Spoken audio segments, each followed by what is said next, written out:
என்னோட நல்ல நண்பர்கள் எல்லாருக்கும் வணக்கம். ஸோ, இன்னைக்கு இந்த வீடியோல நீங்க ஆல்ரெடி தம்ப்நெயில்ல பார்த்துருப்பீங்க. இருந்தாலும் நான் என்ன பண்ண போறேன் அப்படிங்கிறத சொல்லிடுறேன். ஸோ, இந்த வீடியோல மொபைல் ஃபோனை யூஸ் பண்ணி எப்படி அவுட்லைன் போடுறது அப்படிங்கிறத பத்தி தான் பார்க்க போறோம். ஸோ, அதுக்கு எக்ஸாம்பிள் ஜெயிலர் படத்தில இருக்கக்கூடிய ரஜினியோட ஃபோட்டோ எடுத்திருக்கோம். நம்ம சேனல்ல நம்மளோட சப்ஸ்கிரைபர், நம்மளோட ஃப்ரெண்ட் ஒருத்தர் ஜெயிலர் படத்தோட ரஜினிகாந்தோட டிராயிங் போடுங்க ப்ரோன்னு ரொம்ப நாளா கேட்டுட்டு இருந்தாரு. ஸோ, அதுக்காக தான் இந்த வீடியோ நம்ம மேக் பண்ணியிருக்கோம்.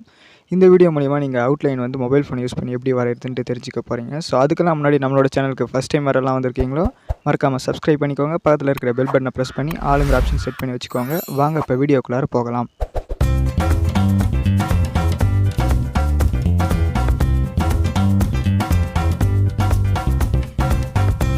ஃப்ரெண்ட்ஸ், நம்ம இப்போது மொபைல் ஃபோனை பார்த்து வரைகிறோம் அப்படின்னாக்கா, அது லேண்ட்ஸ்கேப்பாக போர்ட்ரேட்டான்னு நம்ம எடுத்துருக்கக்கூடிய படத்தை நல்லா கவனிச்சிக்கோங்க. இது பார்த்திங்கன்னா லேண்ட்ஸ்கேப் உங்களுக்கு பார்த்தாலே தெரியும். ஸோ, போர்ட்ரேட்டாக இருந்தாலும் லேண்ட்ஸ்கேப்பாக இருந்தாலும் ஒரே மெத்தட் தான். ஸோ, ஃபஸ்ட் நம்ம இதை பாதியாக பிரிக்கணும். ஸோ, இப்போ நான் லேண்ட்ஸ்கேப்பில் ஒரு பேப்பர் வச்சுருக்கேங்க. அதை நம்ம பாதியாக பிரிச்சோன்னா சென்டர் லைன் இங்கே வரும். ஸோ, இந்த சென்டர் லைன் பக்கத்தில் பார்த்திங்கன்னா கண்ணாடி ஸ்டார்ட் ஆகுது. அதாவது அவர் போட்டிருக்கக்கூடிய கண்ணாடி. ஸோ, நீங்கள் பார்த்திங்கன்னா தெரியும். ஃபோனை பொறுத்த வரைக்கும் ஒரு அட்வான்டேஜ் என்ன அப்படின்னாக்கா, நம்ம எப்படி வேணாலும் ஜூம் பண்ணி நம்ம வரைஞ்சிக்கலாம். ஸோ, நல்லா டீட்டெயிலாகவும் வரைய முடியும். ஸோ, இப்போ நான் இந்த படத்தை ஜூம் பண்ணிட்டேன்.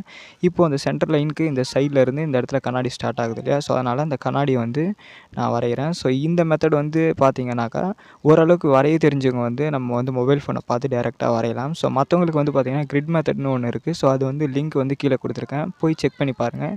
ஸோ, இந்த கண்ணாடியோட ரைட் சைடு பார்த்திங்கன்னா இந்த இடத்துல வருது. ஸோ, அதுக்கு நான் மார்க் பண்ணிக்கிறேன். ஸோ, ஓகேவா? இந்த மாதிரி நம்ம மொபைல் ஃபோனை பார்த்து வரைகிறப்போ அந்த மாதிரி மார்க் பண்ணிக்கணும். ஸோ, இந்த கண்ணாடியோட எண்டு பார்த்திங்கன்னா இந்த இடத்துல கீழே வருது. இந்த எண்டு இங்கே முடிஞ்சதுக்கப்புறம் பார்த்திங்கன்னா, அந்த கண்ணாடியோட அந்த ரைட் சைடில் இருக்கக்கூடிய இந்த கண்ணாடி, அதாவது அந்த பிடிச்சி போடுவோம் இல்லையா, அந்த கண்ணாடியோட அந்த பார்ட் அங்கே வருது. முடிஞ்சதுக்கப்புறம் அந்த நோஸ் எங்கே ஸ்டார்ட் ஆகுது, எங்கே முடியுதுன்னு சொல்லிட்டு பார்த்துக்குறோம். இப்போ அந்த ஃபேஸோட ஷேப் பார்த்திங்கன்னா, அதே மாதிரி தான் அந்த கண்ணாடிக்கு கீழே ஸ்டார்ட் ஆகுது. இப்போது அந்த ஃபேஸோடைய சைஸ் நான் பார்த்தேன். நான் வரைகிறப்போ என்னுடைய மார்க்லாம் நீங்கள் நோட் பண்ணிங்கனாலும் தெரியும். ஸோ, இப்போ இந்த மீசை இருக்கு இல்லையா, இதுக்கும் அந்த கண்ணாடிக்குமான தூரத்தை நான் பார்த்துட்டு மார்க் பண்ணிவிட்டு, இப்போ அந்த மீசை எங்கே எண்ட் ஆகுது அப்படின்னு சொல்லிட்டு நான் போட்டாச்சு. இப்போ லிப்ஸும் அப்படி தான். ஸோ, இப்போது அந்த லிப்ஸுக்கான அந்த லைனை மார்க் பண்ணி நான் வரைஞ்சிக்கிட்டு இருக்கேன். அதுக்கு கீழே இருக்கக்கூடிய ஒரு சின்னதான தாடி இருக்கும் இல்லையா, அது. ஸோ, இப்போ பார்த்திங்கன்னா அந்த தாடியெல்லாம் நான் ஃபுல்லாக கம்ப்ளீட் பண்ணிட்டேன். இது அவுட்லைன் அப்படிங்கிறதால நான் கொஞ்சம் அப்படியே லைட்டாக வரைஞ்சிக்கிறேன். ஸோ, இந்த முடியும் பாருங்கள். எந்த அளவுக்கு நம்ம அந்த முடி எங்கே ஸ்டார்ட் ஆகுது, எங்கே முடியுதுன்னு கவனமாக பார்த்துக்கணும். ஃபோனில் நீங்கள் பார்த்தீங்கன்னா வரைகிறப்போ நல்லா ஜூம் பண்ணி, அப்புறம் அந்த பார்ட்டெல்லாம் நல்லா தெரிகிற மாதிரி எங்கெங்கே என்னென்ன இருக்குதுன்னு சொல்லிட்டு சின்ன சின்னதாக நோட்டீஸ் பண்ணி நீங்கள் வரைஞ்சாலே போதுமானது. இப்போ இந்த ஃபேஸோட ஷேப், அதாவது இந்த கண்ணாடிக்கு பக்கத்தில் இருக்கக்கூடிய முடி தான் அந்த ஃபேஸோட ஷேப் தீர்மானிக்கும். அதை நான் எப்படி பார்த்து வரைஞ்சேன்னு பார்த்துக்கோங்க. ஸோ, இப்போ இந்த காது பாருங்கள், அந்த முடிக்கும் அந்த பார்ட்டுக்கும் இருக்குது. ஸோ, இந்த கண்ணாடியோட எண்டுலேருந்து அந்த காதோட எண்டு இங்கே முடியுது, மார்க் பண்ணிவிட்டேன். இப்போ இந்த ஃபேஸோட எண்டு லிப்பிலோட எண்டுலேருந்து இதுக்கு கீழே முடியுது. அதனால் நான் மார்க் பண்ணிவிட்டு இந்த மாதிரி ஃபேஸோட கம்ப்ளீட் பண்ணிக்கிறேன்.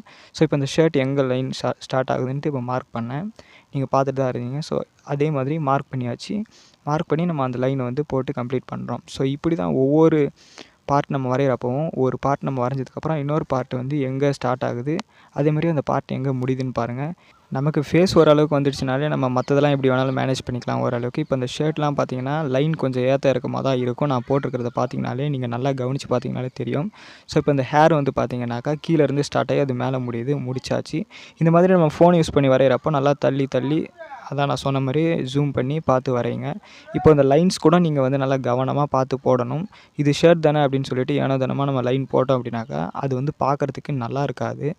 ஃபேஸ் மட்டும் நல்லாயிருக்கும், மற்றதெல்லாம் நல்லா இருக்காது. இப்போ அந்த கையோடைய வாட்சோட லைன் நான் அளந்துக்கிட்டு அந்த வாட்ச் எங்கே ஸ்டார்ட் ஆகுது, எங்கே முடியுதுன்னு பார்த்துட்டு அதுக்கப்புறம் நான் வரைஞ்சிட்ருக்கேன்.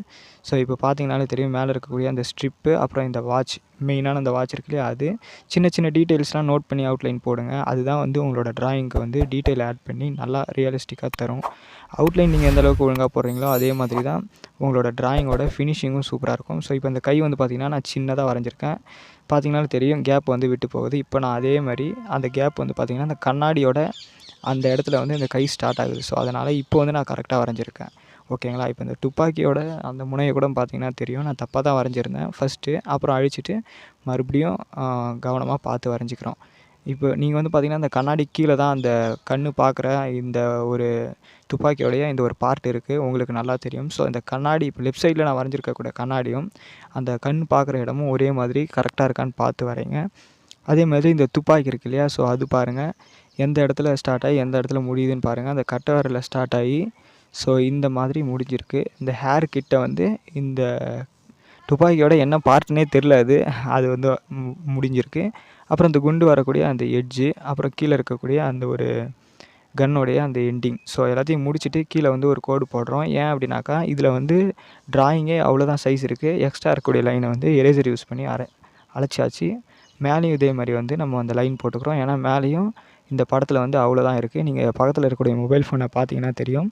ஃப்ரெண்ட்ஸ், இந்த படத்துக்கு நம்ம வந்து கலரில் ஷேடிங் பண்ணலாமா இல்லை பென்சில் ஷேடிங் பண்ணலாமாங்கிறத சொல்லிவிடுங்க. அப்படியே வீடியோ பிடிச்சிருந்துச்சி அப்படின்னாக்கா மறக்காமல் சப்ஸ்கிரைப் பண்ணிக்கோங்க. பக்கத்தில் இருக்கிற பெல் பட்டனை ப்ரெஸ் பண்ணி வச்சுக்கோங்க. அடுத்த வீடியோவில் மீட் பண்ணுறேன். ஸோ இந்த வீடியோவில் வந்து இப்போ கிளம்புறேன்.